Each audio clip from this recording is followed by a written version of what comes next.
안녕하십니까. 자, 오늘은 218페이지, 그죠? 소득세를 보겠습니다. 소득세 파트는 이제, 거기 보시면, 교재 보시면 218페이지에 소득세법상 소득의 구분이라고 되어 있죠. 여러분, 소득세라는 것은 말 그대로 소득이 발생했을 때 내는 세금을 말합니다. 그럼 이때 이 소득이라는 게 모든 소득을 다 세금을 내는 건 아니라는 거죠.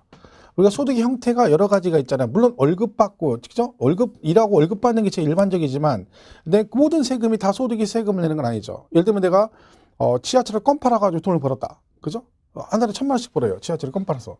저 세금 냅니까? 안 냅니까? 안 냅니다. 그죠? 포장마차 해가지고 돈을 벌어. 한 달에 1,000만 원씩. 안 내죠. 왜? 걔네들은 세금을 내는 건 아니죠. 그러니까 소득은 무조건 내는 거 아니라 법으로 정해져 있다는 거죠. 이런 소득만 세금을 내라. 그런 거죠. 그래서 거기에 맞춰서 세금을 내는 겁니다. 제가 그 지하철 같은 데 보면은 지하철에서 그 물건 파시는 분들이 많이 있습니다. 그죠? 제가 오늘도 그분들을 제가 옛날에도 봤는데 오늘 아침에 전철 타고 오다가 그 아저씨 한 분이 이제 그걸 팔아요. 뭘 팔아요. 그러면 그 사모님이죠. 사모님이 바람잡이를 해요.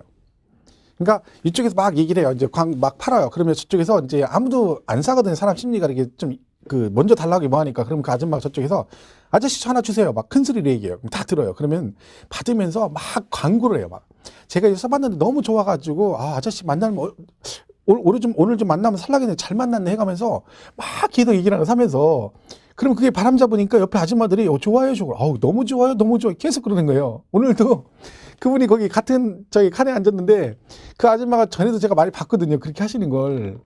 처음에는 몰랐는데 자꾸 보니까 그 아줌마 보이는 거예요. 그래서 봤더니 그 아주머니가 이렇게 아저씨가 하면은 여기서 이제 장사를 하고 아저씨가 이제 털고 다음 칸 가잖아요.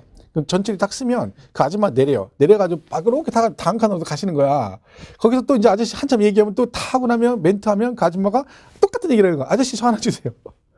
야, 근데 그렇게까지 많이 파는 거예요. 아까 한 3-4개 파셨어요, 거기서.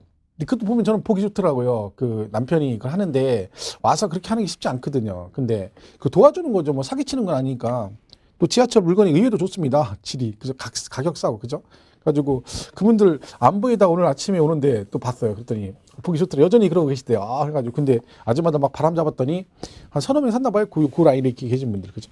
그리고 나중에 보니까 아저씨 다음 칸 가니까 아줌마 내리시더니 다음 칸 이렇게 가시는 거예요. 그죠? 보기 좋죠. 그죠?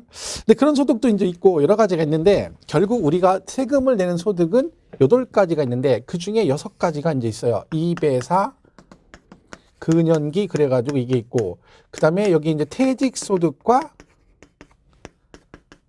양도소득이라는 게 있습니다. 자, 이거는 외울 건 없습니다. 이런 거 쓸데없이 외우는 분인데 이거는 외우는 게 아니라 얘네들은 그냥 있는데 얘는 따로따로 과세하지 않고 뭐 한다? 합산해서 과세합니다. 합산. 한꺼번에. 그래서 뭐가 나와요? 여러분 대신은 종합소득세를 내게 되는 거예요. 종합소득세. 그죠? 그러니까 이 이름이 왜 종합소득세냐면 6개 소득을 종합해서 한꺼번에 낸다 그런 뜻입니다. 그리고 이 퇴직금하고 양도소득은 이거는 어쩌다가 발생되는 소득이거든요. 그죠? 그러니까 이것들은 평생 한두 번 어쩌다가 발생한 걸 여기다 합산해버리면 얘가 누진이 돼서 세금이 많이 나오게 됩니다. 그러다 보니까 세금 부담이 커지니까 얘네 둘은 여기다 합산하지 않고 뭐 한다? 따로 분류해서 과세한 데서 분류과세라는 표현을 씁니다. 그래서 우리가 양도소득세를 따로 배우는 거죠. 작년 시험 문제에 양도세 부분 이게 나왔어요. 양도소득은 얘랑 따로 분류해서 과세한다. 이게 정답으로 나온 적이 또 있습니다. 작년 시험에. 멀지도 않죠? 그죠? 그래서 이렇게 구분된다. 시험은 요 종합소득세 파트에서 보통 한 문제가 출제가 됩니다. 그리고 양도세가 추가되긴 하지만 근데 여기서 나오는 문제가 항상 부동산 임대소득에 관한 문제가 계속 출제가 됐었는데 그죠? 작년에만 출제가 안 됐습니다. 작년에. 그죠? 그거 매년 나왔죠. 매년. 그죠? 그것도 같은 문제만. 사업소득에서 부동산 임대업에 관한 얘기가 계속 출제가 됐습니다. 근데 작년 한 해 걸렀는데 얘는 올해 또 나올 수도 있습니다. 자, 일단 오늘은 218페이지 우리가 소득세를 배우잖아요. 그럼 이 소득세에는 기본적인 이론, 용어 같은 게 이제 설명이 되고 있습니다. 그래서 그걸 한번 보겠습니다. 자, 218페이지 개념은 볼 거 없고요. 2번 현행소득세 특징이라고 돼 있죠. 거기 보시면 현재 시행되고 있는 우리나라 소득세법은 소득 원천설을 바탕으로 계속적이고 반복적인 소득에서 과세하고 또한 퇴직소득 및 양도소득과 같이 일시적 우발적으로 발생하는 소득에 대해서 과세하는 순자산 증가설도 일부 채택하고 있다.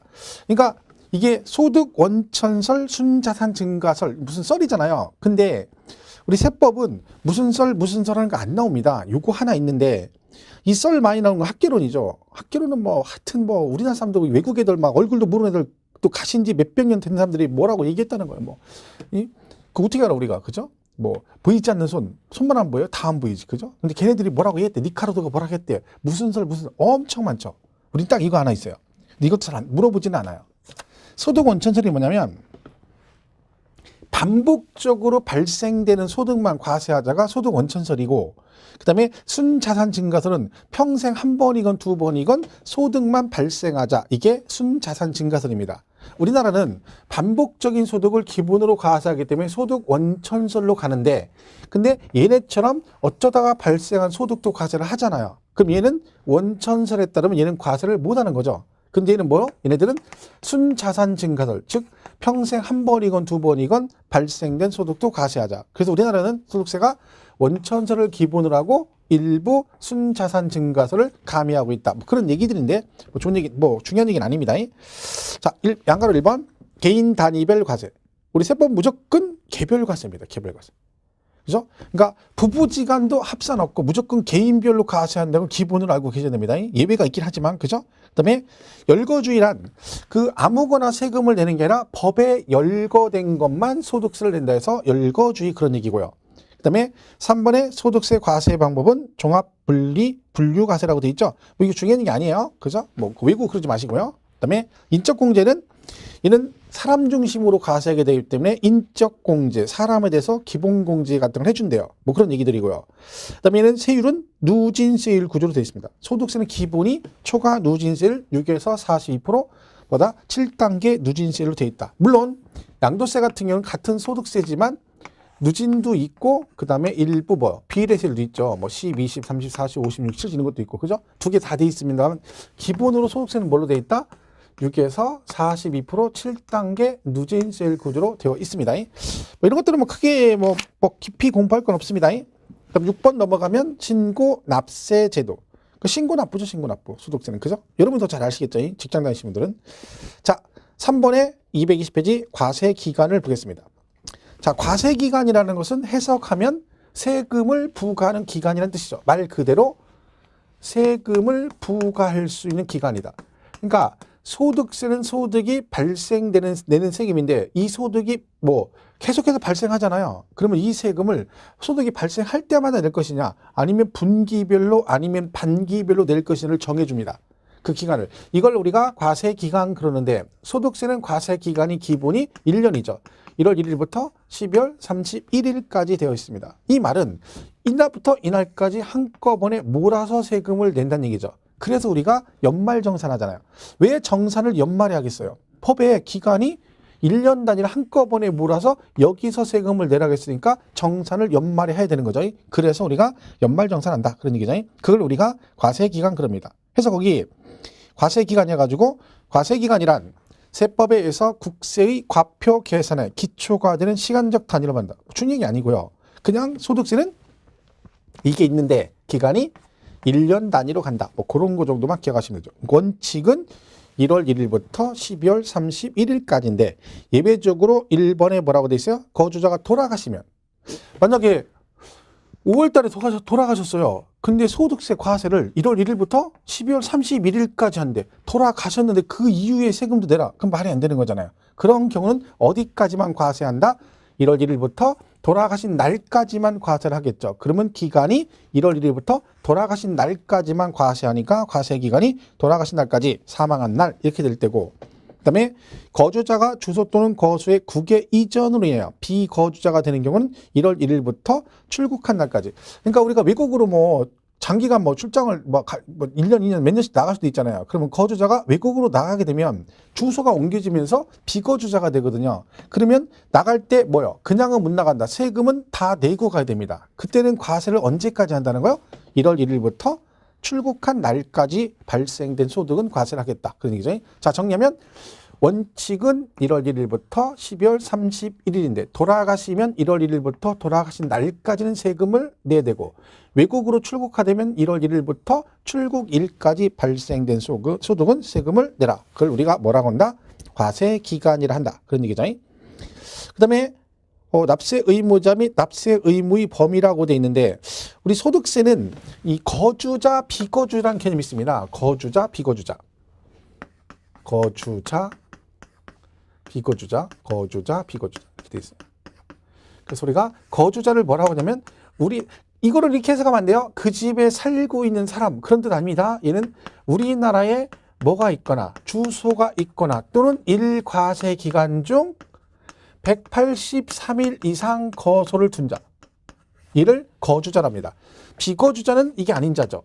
그러니까 주소도 없고 거수도 없는 경우는 비거주자 그러고 거주자는 주소가 있으면 거주자, 주소가 없어도 1년 중 1과세 기간 중 183일 이상 주된 생활 근거지 등이 있다라고 인정이 되면 걔는 뭘로 보겠다? 거주자로 보겠다. 그런 뜻이죠. 이때 차이점이 뭐냐면 이 거주자는 국내 소득과 국외 소득에 대해서 전부 다 납세 의무가 있고 그죠? 비거주자는 국내 소득에 대해서만 납세 의무가 있습니다. 그러니까 여러분은 거주자니까 우리나라에서 발생한 소득 세금 내고 외국에 나가서 소득이 발생하더라도 어떻게 하라는 얘기야? 한국에다 세금을 내야 된다는 얘기죠. 근데 비거주자는 우리나라에서 발생된 소득만 세금을 낸다 그런 얘기죠.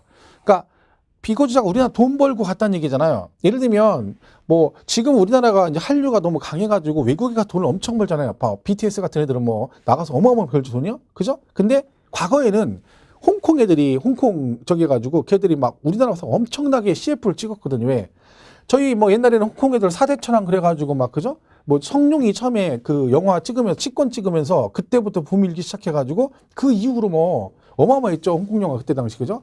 뭐 장국영이 뭐 주윤발, 주성치, 성룡, 뭐 이수연이 그다음에 뭐 누구야 여자 왕주연이 임청아 막 해가지고 엄청나게 찍었잖아요. 그죠? 그래서 걔네들이 실제로 장국영 이런 애들이 한국에 와서 주윤발도 CF 찍었고요, 임청아도 찍었고요, 다 찍었었거든요. 뭐 드봉도 찍고 내사랑 투요 초콜릿도 찍고 막 그랬어요. 그러면 걔네들은 비거주자잖아요. 그죠? 그런데 우리나라 와서 소득이 발생했으니까 당연히 세금은 내고 가야 된다 그런 뜻입니다. 결론적으로 이 거주자와 비거주자의 개념이 다르고 그리고 차이점마다 과세 범위가 다르다. 거주자는 국내외 소득에 대해서 납세 의무가 있고 비거주자는 뭐 우리나라에서 발생된 소득만 납세 의무가 있다. 이 개념을 기억을 해 주셔야 되죠.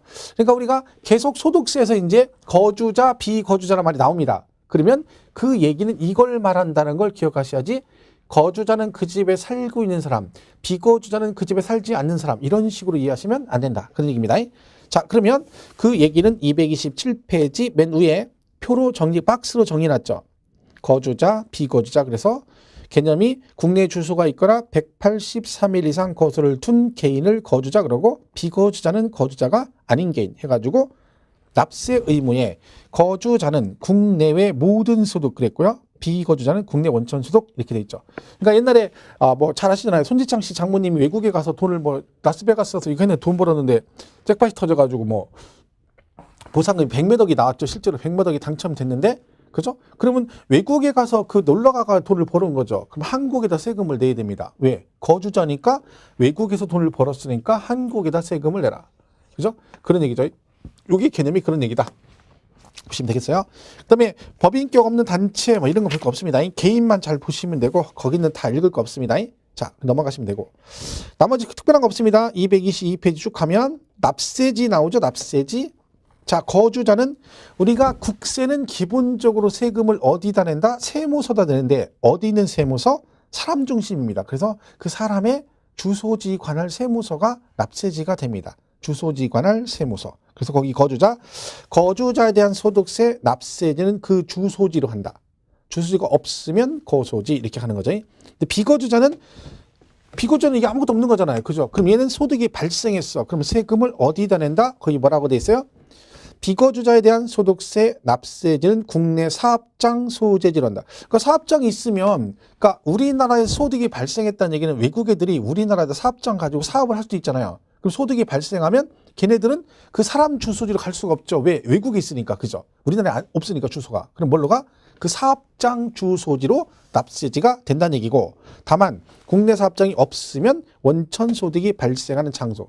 그러니까 사업을 한 거 아니고 와서 CF 같은 거 찍을 수 있잖아요. 그럼 그 소득이 발생한 장소로 한다. 그런 얘기인데, 이거는 뭐 크게 너무 신경 쓰지 깊이 가지 마시고 그냥 이 거주자 위주로 잘 정의를 하시면 돼요. 거주자는 그 사람의 주소지 관할 세무서가 납세지가 된다라고만 이해하시면 될 것 같습니다. 이것들이 뭐 구체적으로 막 시험에 나오고 그런 내용은 아니거든요. 그러니까 이건 나중에 혹시나 이 파트 지금 한 내용을 공부를 한다 치면 교재 보고 외울 거 없고, 나중에 문제풀이 같은 거 하다 보면 이런 게 가끔씩 나올 때가 있어요. 그럼 그 지문 보고 정리하셔도 충분해요. 괜히 막 책 보고 줄처럼 읽어봤자 시간만 낭비하는 거죠. 자주 나온 내용도 아니고, 그죠? 자, 그런 식이 되고. 자, 그 다음에 그러면 여기서 종합소득세 파트에서 아까 부동산 임대소득에 관한 시험이 나온다 했죠? 그게 지금 223페이지 얘기입니다. 부동산 관련 사업소득에서 뭐라고 돼 있어요? 임대업. 그 뭐 요즘에 계속 이슈죠. 지금도 여전히 그 임대소득에 관한 문제가 되고, 올해도 뭐 세법 개정되고 하면서 그 임대소득 강화를 하고 있죠. 그래서 사업자 무조건 내야 되고, 안 내면 불이익을 주고 막 그럽니다. 세금 낼 때. 그죠? 그래서 과세를 하겠다는 얘기인데, 그러면 그 부동산 관련 사업 소득 중 임대업에 관한 얘기가 나오는데, 자, 224페이지 가시면 그 부동산 임대업의 범위란 게 나와요. 이게 무슨 얘기냐면, 내가 부동산을 임대를 하면은 세금을 내는 거잖아요. 그럼 어떤 경우에 걔는 임대업으로 봐서 과세를 할 것이냐, 그 얘기입니다. 그러니까 한마디로 다른 세목으로 말하면 과세 대상을 말한다 라고 이해를 하시면 되는 거죠. 자, 그러면 무엇을 임대했을 때 과세가 되느냐? 자, 양가로 1번에 뭐라고 되어 있습니까? 부동산 또는 부동산상의 권리의 대여로 인하여 발생하는 소득. 그러니까 부동산 임대는 당연히 세금을 내는데 무엇도 세금을 내야 된다? 부동산상의 권리를 대여하고 발생된 소득도 세금을 내야 된다는 얘기예요. 권리도. 자, 그래서 거기 보세요. 토지와 건물을 대여하고 얻은 소득과, 그 다음에 보세요. 전세권, 임차권, 지상권, 지역권 등 부동산상의 권리. 자, 그러면 전세권, 임차권, 지상권, 지역권이 전부 다 임대를 하게 되면 세금을 내란 뜻인데, 자, 여기서 이 부분이 뭐 많이 나오는 얘기는 아니지만, 자, 거기서 중요한 게 뭐냐면 다만입니다. 다만 공익사업과 관련하여 지상권, 지역권을 설정 또는 대여로 인하여 발생하는 소득은 포함하지 않는다. 그러니까 결론은 무슨 얘기냐면, 이 권리 중에 이 지상권, 지역권 있잖아요. 얘네들은 사실은 작년에 세법 개정되면서 재작년까지는 얘네들은 임대소득세 과세 대상이 아니었어요. 근데 작년에 세법 개정되면서 지상권, 지역권 대여도 임대소득의 범위에 포함된다라고 개정이 됐는데, 여기서 단서 조항이 있어요. 얘네들이 뭐와 관련해서? 공익사업. 그죠? 공익사업과 관련된 지상권, 지역권은 뭐다? 임대소득세 대상이 아닙니다. 그러니까 얘가 공익사업 때문에 지상권하고 지역권 설정을 하거나 대여를 했다는 얘기죠. 그러면 얘와 관련해서 지상권, 지역권을 대여하면 얘는 임대소득세 대상이 아니다. 그러니까 사실 이 부분은 작년에 개정이 됐고 언급이 될 여지가 있을 수 있는데 안 나왔으니까, 혹시나 만약에 여러분이 공부할 때 뭘 조심하셔야 돼요? 지상권, 지역권 난 뭘 조심해라? 공익사업과 관련되어 있느냐 아니냐를 꼭 봐야 됩니다. 만약에 지상권 해놓고 가로치고 공익사업 관련 이렇게 나오면 걔는 임대소득세 대상이 아닌 거죠. 그죠? 그래서 얘는 지상권, 지역권은 공익사업과 관련돼 있으면 임대소득이 아니고 이거와 관련이 없어야 됩니다. 그래서 그 다만에 공익사업 관련해서 이렇게 됐다 그러면 걔네들은 임대소득에 포함하지 않는다. 그죠? 그거 하나 좀 조심을 하시면 되겠죠. 자, 그 다음에 임대업범위 또 나오죠. 그 보충학습 보시면 보충학습 기타 부동산 관련 임대사업소득의 범위라고 돼 있죠. 자, 1번 자기 소유 부동산을 타인의 담보물로 사용하게 하고 그 사용 대가를 받는 것은 부동산상의 권리 대여로 인해 발생하는 소득입니다. 이게 무슨 얘기예요? 그 친구가 돈 빌리는데 본인이 자기 부동산을 담보로 제공해주고, 그냥 제공해주는 것도 쉽지 않은데 거기다 걔한테 돈 받아 대가로 친구가 돈 빌리는데, 야, 너 담보 없냐? 그럼 내가 내 부동산 담보로 넣어줄게. 대신 나한테 돈 줘. 이거라는 거지. 그런 식으로 받으면 걔도 뭘로 보겠다? 그 소득도 임대소득으로 봅니다. 그지? 그 얘기고. 두 번째, 광고용으로 토지, 가옥의 옥상 또는 측면 등을 사용하고 대가를 받는 것은 부동산상의 권리의 대여로 인하여 발생하는 소득으로 본다. 여러분 왜 막 그렇게 번화가 같은데 사거리 큰 데 가면 건물 같은 게 서 있는데 이 건물이 뚫뚫 빌딩 같은 거 서 있으면 이 벽면이나 이 옥상 이런 데다가 광고판이나 광고 탁 같은 거 설치되는 거 보셨죠? 그럼 예를 들면 뭐 충무로 이런 데 가면 사거리 가면 막 그 빌딩 꼭대기에 막 큰 디스플레이 돼가지고 삼성 이코노 해가지고 이런 거 막 돼 있거든요. 그죠? 이게 다 건물주한테 돈 주는 거거든요. 대전에 가면 이 대전탑 대전역 IC 나오면 나와서 딱 나오면 직전에 사거리가 있거든요. 이쪽이가 이 코너에 그 건물이 하나 있는데 사거리에 그 위에 보면 옥상에 곰 한 마리가 이렇게 하고 서 있습니다. 그 곰 한 마리가. 걔가 지금 제가 기억으로 몇십 년째 서 있는 거예요. 그게 뭐야? 우루사 대웅제약 우루사 곰. 걔가 그 광고하는 거예요. 근데 걔가 비가 오나 눈이 오나 손 이렇게 들고 서 있거든요. 그러면 요게 만약에 이게 대웅제약 건물이 아니다 치면은 그죠? 이 건물주한테 얘가 돈을 주는 거거든요. 근데 이 비용이 꽤 비쌉니다. 생각보다. 그러니까 건물주 입장에서는 자기들이 위에다 설치하기 돈을 받는데 그게 매년 얼마씩 받거든요. 그럼 돈이 생각보다 굉장히 비쌉니다. 특히나 번화가일수록 더 하겠죠. 그죠? 그러니까 이 건물주 입장에서는 이거 빌려주고 돈을 받았으니까 얘도 세금을 내야 되는 거. 무슨 세금? 임대소득을 내라. 그죠? 그런 얘기죠. 그래서 거기 2번이 그 얘기고 3번은 부동산 매매업 또는 건설업자가 판매 목적으로 취득한 토지 등의 부동산을 일시적으로 대여하고 온 소득은 부동산 사업자로 온다. 그러니까 매매업자나 건설업자가 판매를 하려고 집 건물을 지었는데 안 팔려가지고 잠깐 세를 줘가지고 돈을 받았다는 거예요. 그럼 그것도 임대소득에 들어간다. 여러분 그 길거리 가다 보면 이제 막 상가 건물 줘놨는데 이게 매매가 안 돼가지고 그 뭐 땡처리업자한테 창고 대방출해가지고 막 2달, 3달씩 막 이렇게 하는 거 있잖아요. 그게 건물주가 판매가 안 되니까 잠깐 세를 준 거거든요. 근데 그냥 주진 않았을 거 아니에요. 돈을 받았겠죠. 그럼 그것도 뭐에 들어간다? 임대소득이 포함이 된다. 그런 얘기죠. 물론 뭐 여기에 된다고 해서 법에 그렇다는 거지 실제로 잠깐 해줬는데 그걸 세금을 내고 이러진 않겠죠. 아, 세무서 직원이 가다가 막 맨날 왔다 갔다 하다가 했는데 어느 날 보니까 거기 맨날 비어 있었는데 어느 날 보니까 땡처리업자가 거기서 하고 있어. 그래도 한 2달 정도 했는데 계속 그러고 있어. 그럼 세무서 공무원이 그럽니까? 지나가다가 계속 받았다가 너 몇 달 동안 하는 내가 볼 거야? 2달 치는데 아직도 하고 있네? 너 그럼 내가 너 나중에 임대소득 신고하는지 내가 볼 거야? 이렇게 합니까? 그렇게까지 투철하게 안 하죠. 그죠? 그러니까 이거는 법 조문이 이렇게 돼 있으니까 혹시 만약에 그렇게 되면 이 법 조문의 근거에서 걔네한테 과세를 하겠다는 거지. 왜? 근거가 없으면 과세를 못 하니까 그 얘기입니다. 어쨌든 걔도 대상이 된다는 얘기고. 그죠?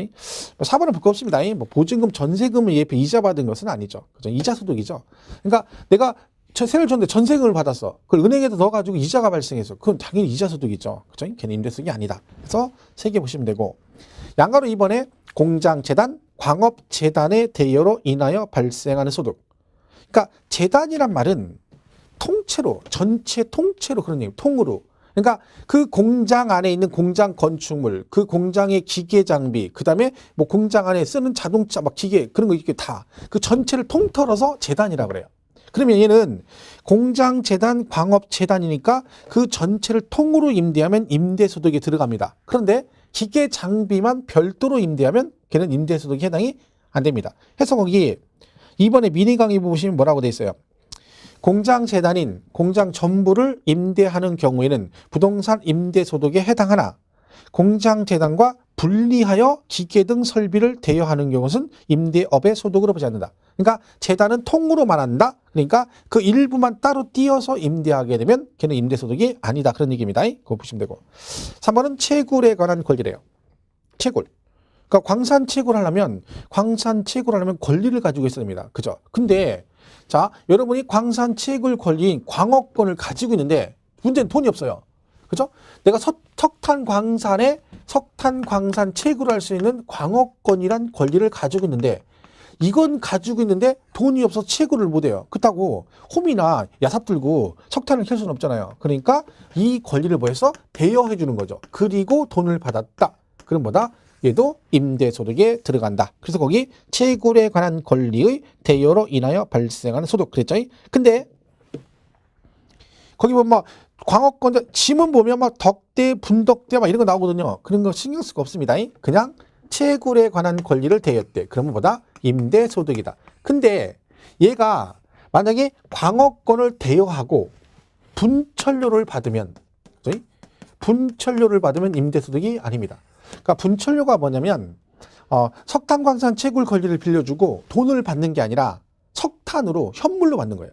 매달 말일에 5톤 트럭으로 5트럭씩 석탄으로 받는다. 이런 식으로 받는 걸 뭐라고 그래요? 분철료 그래요. 그러니까 만약에 얘를 빌려주고 돈을 안 받고 그 현물로 받으면, 즉 분철료를 받으면 얘는 임대소득에 포함된다 안 된다?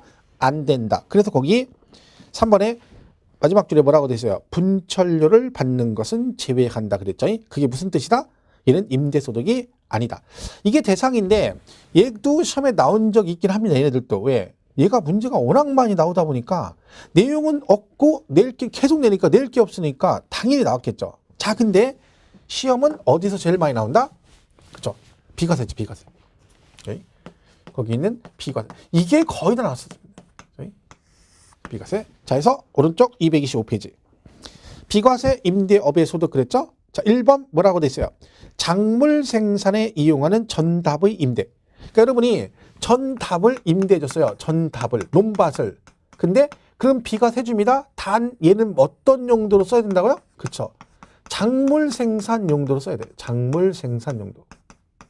그러니까 논밭을 빌려줬는데 얘가 농사를 안 짓고 뭐 주차장 용도로 쓴다든가 그런 식으로 하게 되면 너는 비과세 안 해주겠다. 그 얘기고요. 그 다음에 이제 나오는 건 두 번째죠. 그죠? 이거 1주택. 그죠? 1주택은 비과세입니다. 집 하나를 임대하면 얘는 뭐였죠? 비과세를 해주는데 단 누구는 안 된다. 외국에 있는 주택은 무조건 안 되고요. 그리고 고가주택은 비과세 받을 수 없습니다. 고가주택은 제외다. 이렇게 돼 있죠. 그러니까 집을 하나 임대하시면 비과세 해주는데 외국에 있는 건 숫자 관계없이 무조건 과세가 되는 거고요. 그리고 뭐라고요? 고가주택은 안 돼요. 우리 세법에 고가주택이 비싼 주택이잖아요. 그럼 세법에 고가주택은 두 군데 나와요. 두 군데. 딱 두 군데. 그리고 고가주택은 국세에서만 써요. 국세. 그죠? 고급주택 들어보셨죠? 고급주택은 지방세에서만 나온 말이에요. 국세는 안 쓰고. 그리고 이 고가주택이란 말은 어디서만 쓴다? 국세에서만 쓰는데 얘가 나오는 데가 어디냐면 양도세하고 지금 부동산 임대소득 여기에 나오는 거예요. 둘 다 금액은 9억을 초과할 때 고가주택이라고 그래요. 자, 근데 둘이 차이점이 있어요. 자, 얘는 실거래가. 그죠? 얘는 실거래가로 9억 초과고 부동산 임대소득은 기준시가로 9억 초과입니다. 얘는 실거래가. 근데 그럴 수밖에 없는 게 여러분 양도는 지금 파는 거잖아요. 돈 받고 팔았잖아. 그러니까 실제 거래 금액이 있죠. 그러니까 당연히 얘는 뭐야? 실거래가로 양도가의 9억 초과를 말하고 임대는 파는 게 아니라 보유하고 있는 거 세를 주는 거잖아요. 거래 금액이 없죠. 그러니까 뭘로? 기준시가로 9억 초과. 그러니까 여러분이 집을 하나 임대하고 있는데 그 집이 공시가격이 9억을 초과하면 얘는 비과세가 안 된다 그런 얘기죠. 뭘로요? 기준시가로. 이 말은 웬만하면 다 비과세 해주겠다는 얘기죠. 대한민국의 원투룸이 대표적인 임대주택인데 여러분 대한민국의 원투룸 하나가 공시가격으로 9억 초과하는 게 얼마나 있겠어요. 수도권에 있을 수 있죠. 근데 지방에는 거의 100% 없다고 봐야 됩니다. 여러분 같으면 이게 기준시가 9억 초과면 실거래가 10억이 넘어간다는 얘기잖아요. 그러면 지방에서 다가구를 원투룸을 10억 넘게 주고 사가지고 임대 저 같으면 안 합니다. 왜? 뭘라고 10억 넘게 주고 이런 걸 임대라고 해줬어. 여러분 임대업자 하시면 알겠지만 원투룸 하나 임대하면 골치 아프죠. 세입자가 막 10몇 명씩 되면 별 사람 다 있잖아요. 막 월세 안 줘가지고 맨날 저기 한 사람이 있고 또 월세 안 주는 거 그렇다 쳐. 막 월세 안 주고 몇 달 안 주고 잠수 타가지고 문 잠궈놓고 너 어디 잠수 타버렸어. 마음대로 막 따고도 못 들어가잖아요. 돌아버리지. 거기다 한번 껄핏하면 1년에서 나갔는데 또 들어온 사람이 뭐 장판해달라고 그러지 벽지 다시 해달라고 골치 아파. 제가 볼 땐 그렇습니다. 그러니까 당연히 기준시가 9억 초과는 비과세가 안 된다는 얘기는 웬만하면 집 하나는 비과세를 해주겠다. 그런 뜻이죠. 자, 그래서 거기 보세요. 2번. 한 개의 주택을 소유하는 자의 주택임대소득. 다만 고가주택 그랬죠. 그래서 가로 안에 과세기간 종료일 현재 또는 해당 주택의 양도일 현재 기준시가 9억을 초과하는 주택. 그러니까 얘가 9억이 초과되는지 안 되는지 기준을 언제 기준으로 간다는 거예요. 얘가 과세기간이 1월 1일부터 12월 31일이잖아요. 그러니까 여러분 원투룸이나 상가 임대하시면 1월 1일부터 12월 31일 거 몽땅 모아서 이때 가서 신고를 하는 거잖아요. 그럼 얘가 주택을 하나 임대했는데 여러분이 걔가 고가주택이면 비과세 안 된다 했잖아요. 그럼 얘가 고가주택인지 아닌지 판단을 1월 1일 기준으로 판단하겠어요? 12월 31일 기준으로 판단하겠어요? 당연히 이날로 가야지. 왜? 이때는 과세기간 개시했는데 아직 소득 발생도 안 해. 이때부터 벌써 야 너는 고가주택이야. 너는 비과세 안 돼. 이건 말이 안 되잖아요. 언제 가서? 이때 가서. 그래서 과세기간 종료일 그래요. 아니면 팔게 되면 그동안에 발생된 뭔 내야 돼? 임대소득 세금을 내야 되잖아요. 그렇죠? 그런 때죠. 네 시험에 뭐라고 나온 적 있어요? 고가주택은 과세기간 개시일 현재 이렇게 나온 적 있어요. 아니고요. 말이 안 되는 거죠. 연말 돼서 이때 가서 세금 정산하니까 이때 가서 모든 걸 다 판단을 해야 되는 거죠. 그래서 과세기간 종료일 현재 9억 초과. 그리고 국외 소재 주택은 비과세 안 됩니다. 이 얘기죠. 외국에 있는 건 안 되고 고가주택은 안 된다. 그 얘기입니다. 자, 그럼 얘가 뭐가 중요하다? 주택수가 중요하죠. 왜요? 1주택자만 비과세니까 1주택자만. 그죠? 그러면 우리가 원투룸이 대표적인 주택이라고 했잖아요. 그럼 얘가 숫자 계산할 때 어떻게 하느냐? 그런 거죠. 자, 다가구 있죠? 다가구. 얘는 뭘로 봐? 다가구는 1주택으로 봅니다. 그죠? 방은 여러 개인데 뭘로 봐? 1주택으로 본다. 그러니까 원투룸 하나 임대하면 소유권이 한 명으로 돼 있잖아요. 그러니까 이걸 임대하면 방은 여러 개여도 1주택으로 봐서 뭘 받을 수 있다? 비과세 받을 수 있다. 그런 얘기죠. 물론 얘가 구분등이 돼 있으면 얘기할 것도 없죠. 구분등이 됐다는 얘기는 다세대라는 얘기죠. 그죠? 그때는 각각이겠죠. 그래서 거기 보면 교재에 뭐라고 돼 있어요? 보충학습에 동그라미 1번에 다가구 주택은 한 개의 주택으로 보되 구분등기 된 경우는 각각을 한 개의 주택으로 계산한다. 그랬죠? 그 다음에 이걸 공동소유하면 어떻게 돼요? 공유. 갑을이 공유하고 있어요. 그죠? 이때는 얘가 6대4 이렇게 돼 있다. 그럼 이때는 뭐 한다? 얘는 지분이 제일 많은 사람 주택으로 봅니다. 그러니까 6대4 지분 돼 있으면 이 주택은 누구 주택으로 본다? 갑의 주택으로 보겠다. 그런 얘기죠. 자, 지분이 똑같아요. 5대5야. 그러면 각각. 그러니까 지분이 같은 자가 2명 이상이면 각각 그 주택을 소유한 걸로 보겠다. 그런데 이 지분이 같은 자가 2명 이상인 경우에 이들이 협의해서 얘네들이 협의를 했어요. 그래가지고 여기서 나온 소득이 월세가 400이야. 근데 이걸 나눠 갖지 않고 한 명의 소득으로 하기로 협의를 봤다. 그러면 한 명의 소득으로 본다는 얘기는 그 세금을 한 명이 다 내겠다는 얘기죠. 그럼 당연히 그 세금을 내는 사람의 주택으로 보는 거죠. 그 예외 규정이 있습니다. 자, 그리고 또 하나, 이 주택수요 계산할 때 남편 앞으로 아파트가 있어요. 근데 이번에 부인이 집이 없는데 와이프 앞으로 원투룸 하나 임대를 했어요. 그죠? 그러면 와이프는 임대 하나 하고 있는 거죠? 1주택. 그러면 이 부인은 1주택자로 비과세 받을 수 있을까요? 없을까요? 안 돼요. 왜? 얘는 부부 합산이에요. 부부 합산. 그러니까 남편이 집이 하나 있고 부인이 하나 집을 임대하면 2주택자가 되는 거야. 그럼 비과세 받을 수 없습니다. 우리 세법에서 부부 합산 그럼 무조건 개인별 합산이에요. 아무리 부부간에 금슬이 줘도 합산 없어요. 막 온열 땡볕에 막 날도 죽겠는데 온도 막 30몇 도씩 되는데 나이도 50 넘은 사람이 막 둘이 길거리에서 팔짱 끼고 다녀. 막 그렇게 손에 막 땀띠 나는데 손 붙잡고 다녀. 그렇게 금슬이 좋아. 그래도 얘는 안 돼. 합산 없어. 무조건 개인별인데 예외적으로 합산하는 게 이거 아니에요. 뭐? 임대소득 비과세 주택수 계산할 때는 부부 뭐 한다? 합산해서 숫자를 계산한다. 요거 하나입니다. 그래서 거기 동그라미 2번 보세요.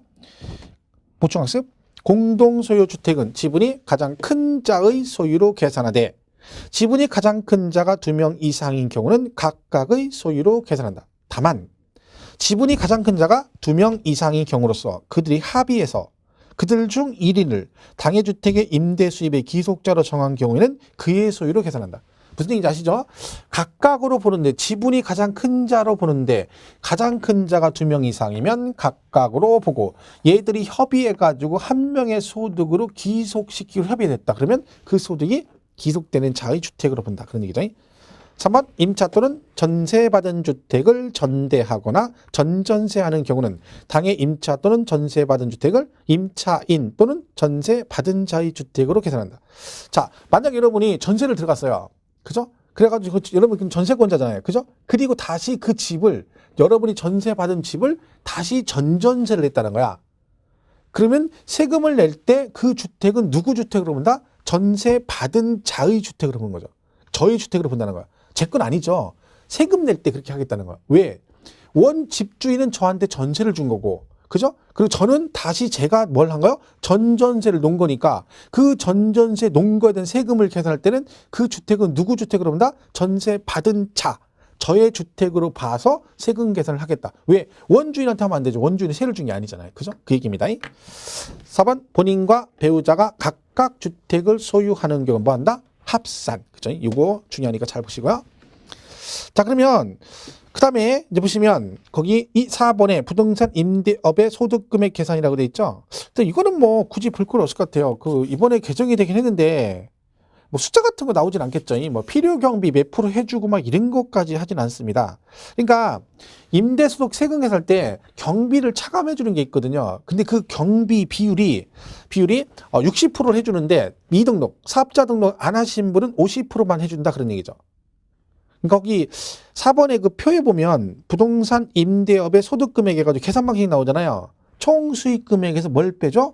경비는 빼준다는 거야. 근데 그 경비 비율이 전체 다 빼주는 게 아니라 그 비율이 누구는 등록한 사람은 60% 공제해주고 미등록, 사업자 등록 안 내신 분은 50%만 해준다. 그런 얘기들인데 뭐 그것까지는 뭐 실제 언급이 될 것 같지는 않습니다. 그냥 놔두시고.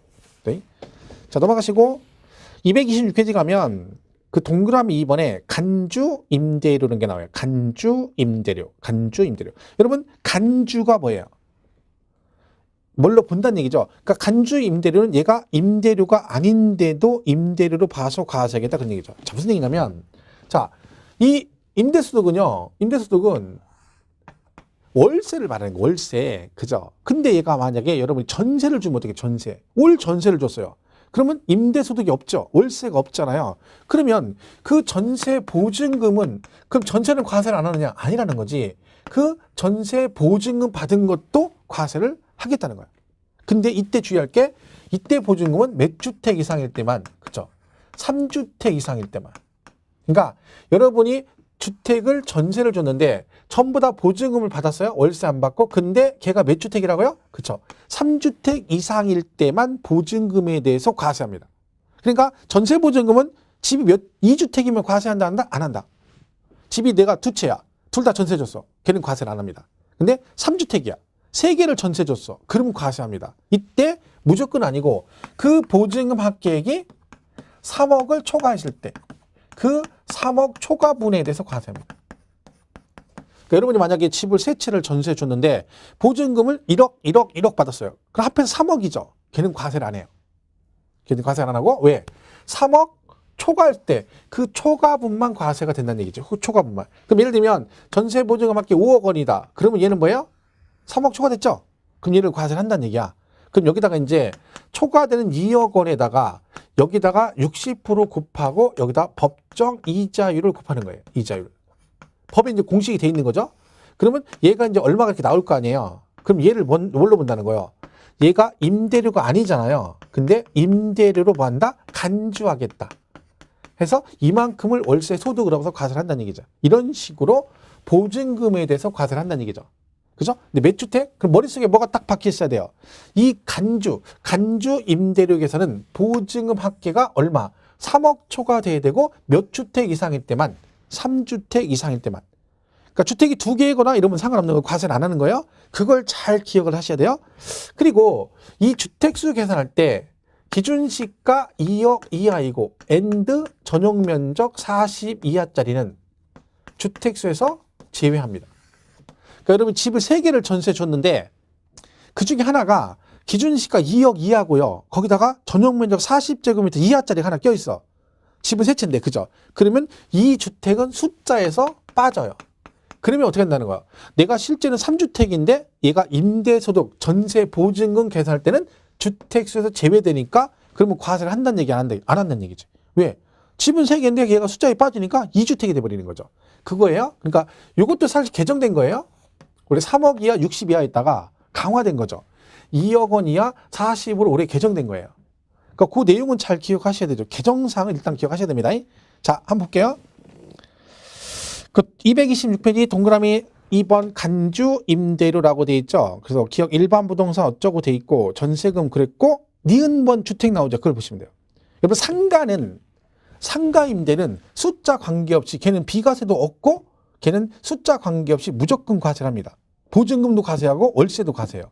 하나라도. 근데 주택은 월세는 과세하는데 뭐는 전세는 뭐만 3주택 이상만 간주 임대료 계산한다 했죠. 니은번 보세요. 주택의 경우. 주택을 대여하고 보증금 등을 받은 경우는 3주택 그랬죠? 그리고 가로 안에 뭐라고 돼 있어요? 주거 용도로만 쓰는 면적 1호 또는 1세대당 40 이하이고 기준시가 2억 이하인 주택은 2021년까지 주택수에 포함하지 않는다. 뭔 얘기인지 아시죠? 이상을 소유하고 해당 주택의 보증금이 얼마? 그렇죠. 3억을 초과하면 간주 임대료를 계산하여 총수익금액에 산입한다. 지금 한 얘기죠. 그거 보시면 되고. 뭐 됐습니다. 그렇게 보시면 되고. 그 다음에 오른쪽에 보면 그 관리비 수입이라고 돼 있죠. 그죠? 그러니까 여러분 이제 사업자가 임대하고 세입자한테 왜 그런 거 받잖아요. 그 뭐 전기세, 수도세 같은 거 받잖아요. 수수료. 근데 걔가 전기요금을 걷었는데 원래 전기세 나온 것보다 더 남아. 그죠? 그러니까 전기료 이런 것도 다 뭐에 들어가요? 관리비 수입에 들어갑니다. 거기 보시면 뭐 세입자로 임대료 외 유지비나 관리비 등의 명목으로 지급받은 금액이 있는 경우는 전기료, 수수료, 공공요금을 제외한 금액은 뭐다? 총수익 금액에 산입한다. 걔도 뭐한다? 청소비 같은 거 받았다는 거죠. 이런 거는 전부 다 임대소득으로 봐서 과세한다는 얘기죠. 그런데 근데 거기는 뭐 시험에 많이 나온 얘기는 아니에요. 여기서 되게 중요한 얘기는 뭐다? 간주 임대료 잘 기억하시고, 그죠? 그리고 여기 임대소 비과세 관한 얘기 잘 기억하시고. 근데 이게 문제 몇 개 풀어보면 다 풀 수 있어요. 기출로 하도 많이 나가고 시험에 하도 많이 나와가지고 이거는 오히려 제가 이제 강의를 기본적인 것만 간단하게 하지만 이 부분에 대한 문제를 풀려면 기출 문제 풀어보시는 게 제일 좋습니다. 그동안에 나왔던 임대소득에 관한 기출문제를 쭉 풀어보시고 그 지문을 보시는 게 훨씬 나아요. 그게 더 문제를 다 잘 풀 수 있어요. 왜냐면 이것만 공부하면 그 문제를 못 풀어요. 변형이 된 것들을. 그죠? 그러니까 오히려 저는 이 부분 할 때 항상 말씀드리는데 강의는 이렇게 하지만 이 부분에 대한 공부는 얘 말고 뭘 가지고 해라? 오히려 기출문제 지문을 보고 외우는 게 훨씬 낫다. 그죠? 그럼 쉽게 풀 수 있습니다. 자, 이렇게 보시면 되고 그 다음에 227페이지 밑에 5번에 보면 주택 임대소득에 대한 세액계산 특례라고 돼 있죠. 원래 작년까지는요. 주택이 1주택이 아니어도 연간 임대소득이 2천만 원 이하면 뭐였어? 비과세였어요. 비과세. 그러니까 집이 3개인데 3주택인데 월세 50만 원씩 받아. 그러면 한 달에 150, 1년에 1,800이잖아요. 그럼 비과세 해줬거든요. 근데 올해부터는 안 됩니다. 올해부터는 이제 숫자 관계없이 무조건 2천 이하에도 2천이건 2천 초과건 과세를 하게 되죠. 대신 이때 조건이 이제 분리과세라고 해서 걔만 따로 해가지고 14% 곱해서 계산하는 방식이 있고 아니면 원래대로 이 다른 소득 있죠. 종합소득이 합산해서 계산하는 방법 두 가지가 있는데 본인이 유리한 쪽으로 선택해서 하시면 됩니다. 그러니까 내가 분리과세를 받을 거다 그러면 내가 총 임대소득에다가 여기다가 14% 곱해서 세금을 내든가 아니면 다른 소득을 합해서 종합소득으로 누진해서 세금을 내든가 유리한 쪽으로 갈 수 있다.